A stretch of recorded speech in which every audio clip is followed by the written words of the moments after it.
sa siin teed? 9. klass saab varsti läbi, ma ei tea, mida edasi teha. Mis mõttes? Tule avalusta meie kaubanduseriala. Õpime kauba väljapanekut nii teoreetiliselt Kui ka praktiliselt. Tundides saame selliseks kauba tundmise ja müügitehnika nipid. Tegid suurepärase valiku.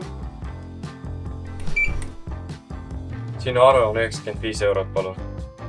Ma võtsin ka oma säästud kaasa, aga teil läheb väga kaua aega nende lugemiseks. Sellest pole midagi. Sellest rahast jääb puudu. Hea küll, mul on natuke veel raha. Kontrollime. Jah, kõik on korras. Aitäh ostu eest, ootame sind jälle. Aitäh. Samme selgelt kui kindlustuste pakkimise. Palun. Aitäh. Meie õpime kaubandust, tule sina ka Pärnusse õppima.